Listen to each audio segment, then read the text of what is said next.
I'm quite concerned by your comments, actually, about the fact that it could be 20, 30 people. I'm also concerned about the fact that you seem to think that it's okay to allow these people to remain in the country. Now, even if it is only 20 or 30, which I'm quite sure, although I don't know this as a fact, I'm quite sure there'll be considerably more than. All right, so it's 200. Okay. What's the problem? We are already taking in far too many people each and every year. We don't have enough. We are using food banks in the UK to feed our own people. I'm a 45% taxpayer, which is, I think, absolutely unacceptable. And I don't see it as acceptable in the slightest that we are accepting these people in when people who are on lower incomes than myself and you, and we probably earn considerable amounts of money each year. Can you imagine what it's like? Imagine what it's like to possibly lose your family and not having been able to do anything to save their lives. I'm sorry, but if you weren't in this country illegally, you wouldn't have lost your family. Oh my okay? God! Please tell me I didn't. So that makes it all right then, does it? Yes, it's not our problem. We need to be very matter of fact, very pragmatic here. We are a very, very tiny island indeed. We do not have the capacity to keep on allowing people into our country. This is a very, very small country.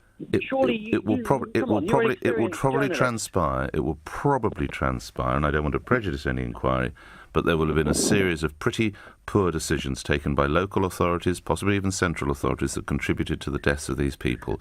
So we have someone who, for the purpose of debate, has lost his or her parents and sisters and whatever else, and you want us to say to him, you're here illegally, get out. Yes, absolutely. We have to be realistic about it. We have to be pragmatic. We are a tiny, tiny island. We cannot continue to allow these people to remain in our country, particularly if they're here illegally. Louis, lastly, where's your compassion?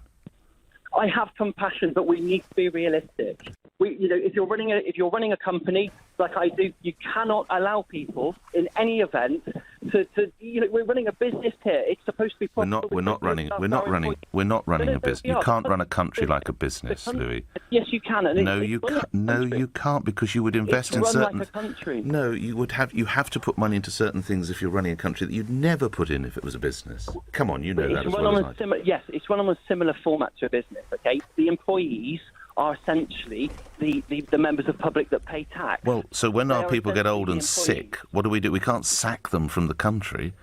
We have to look after them. That's not how businesses run. So it's a totally different model. We're over time. Absolutely good point, Nick. The point is that we have to look after them, and therefore we cannot continue to allow more people into the country because we're already at capacity with the NHS.